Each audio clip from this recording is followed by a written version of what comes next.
Imagine, for a moment, the ancient kingdom of Israel, about 750 years before the birth of Christ. It's a time of unprecedented prosperity under King Jeroboam II.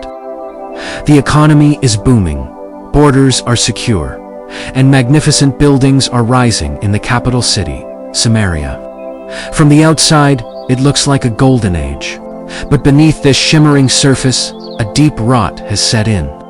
Wealth is concentrated in the hands of a few who live in lavish luxury, while the poor are crushed, exploited, and forgotten. Justice is for sale, and true worship has been replaced by empty, self-serving rituals. It is into this world that a man named Amos appears. He's not a priest, a prophet by trade, or a member of the royal court. He's a shepherd from Tekoa, a small town in the southern kingdom of Judah. He also tends sycamore-fig trees. He's a rugged, working-class man, far from the centers of power and influence. He's an outsider, and yet God gives him a powerful message, a vision he cannot ignore, and sends him north, into the heart of the corrupt northern kingdom of Israel. Amos arrives in Bethel, a major religious center in Israel, and begins to speak. His words are not gentle or comforting. They are like a lion's roar, a thunderclap that shatters the comfortable silence. He doesn't start by condemning Israel, though. He's clever. He begins by proclaiming God's judgment on Israel's neighbors: Damascus, Gaza, Tyre, Edom, Ammon, Moab. With each pronouncement, the crowds in Israel probably cheered. Yes, our enemies will get what they deserve. They felt secure, chosen, exempt from judgment. But then Amos turns the spotlight. After judging the other nations for their war crimes and inhumanity, he turns to Judah, his own people, for rejecting God's law.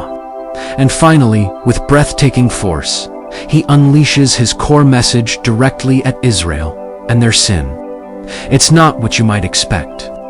He doesn't focus on idol worship, though that was happening.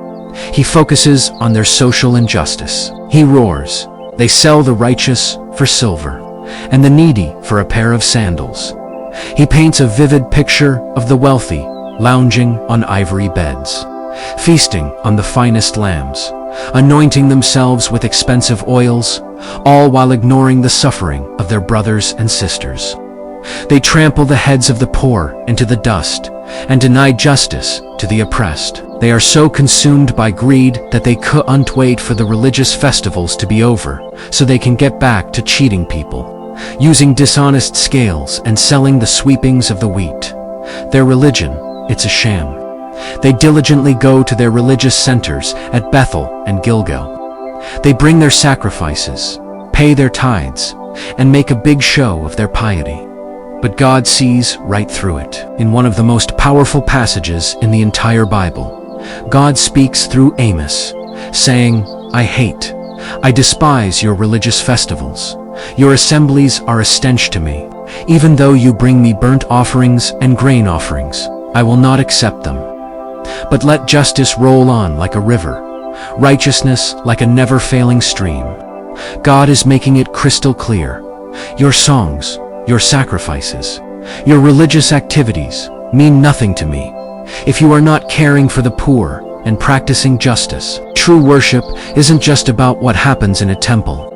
It's about how you live your life every single day, how you treat the most vulnerable people in your society. Justice and righteousness are the real expressions of faith that God desires. They are not optional extras. They are the very foundation. Amos uses a series of 5 visions to drive his point home.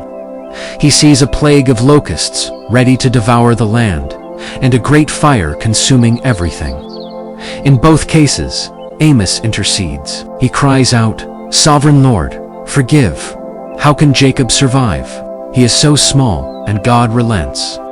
This shows us Amos's heart. He's not a man who delights in destruction.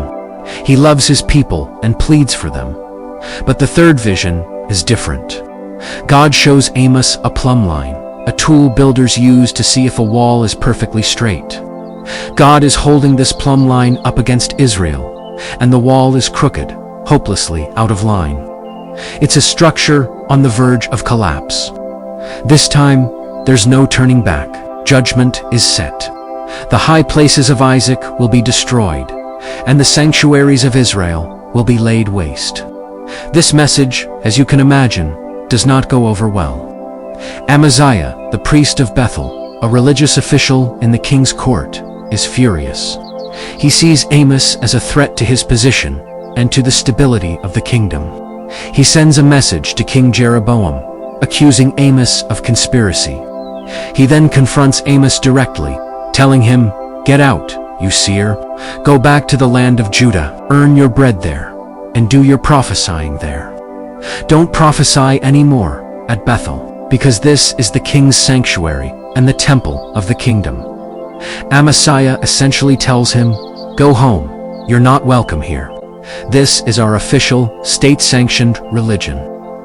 We don't need your disruptive, uncomfortable truths." Amos's reply is classic. "I was neither a prophet nor the son of a prophet, but I was a shepherd, and I also took care of sycamore-fig trees. But the Lord took me from tending the flock and said to me, 'Go, prophesy to my people, Israel.'" Amos makes it clear he's not doing this for money or for a career. His authority comes directly from God. He is compelled to speak the truth, regardless of the consequences. He then delivers a harsh personal judgment on Amaziah, a stark warning to anyone who tries to silence God's voice. The final two visions are even more grim. A basket of ripe summer fruit, which in Hebrew sounds like the word for the end. The time is ripe for judgment. The end has come for Israel. The songs in the temple will turn to wailing. The final vision is the most terrifying. Amos sees the Lord himself standing by the altar, giving the command to strike the temple, to bring the whole corrupt system crashing down. There will be no escape. Whether they dig down to the realm of the dead or climb up to the heavens, God's judgment will find them. It's an incredibly bleak ending. The Book of Amos is a sobering, relentless warning. It shows what happens when a society becomes deaf to the cries of the poor and blind to injustice. When profit becomes more important than people, and religious ritual becomes a substitute for genuine righteousness. But even in the midst of this overwhelming judgment, the book doesn't end in total darkness. Right at the very end, there's a tiny glimmer of hope. Amos speaks of a future day when God will restore the fallen tent of David. He promises a time of incredible abundance and restoration, where the fortunes of the people will be brought back. They will rebuild the ruined cities and live in them. They will plant vineyards and drink their wine. They will make gardens and eat their fruit. God will plant them in their own land, never again to be uprooted. This final promise shows that God's judgment is not his final word. His ultimate goal is not destruction, but restoration and renewal. The story of Amos is a powerful reminder that God is a God of justice, who demands that we care for the poor and oppressed. He is not impressed by our fancy religious displays if our hearts are far from him and our hands are closed to our neighbors in need. The voice of this shepherd from Tekoa echoes through the centuries, challenging us today to look at our own societies, our own lives, and ask, where is our plumb line? Are we building on a foundation of justice and righteousness? Or are we too living in comfort while ignoring the crumbling walls around us? Amos calls us to be people whose faith results in action, letting justice roll on like a river and righteousness like a never-failing stream. Thank you so much for watching. If this story moved you, please consider liking this video and subscribing to our channel for more deep dives into these ancient and powerful texts. See you next time.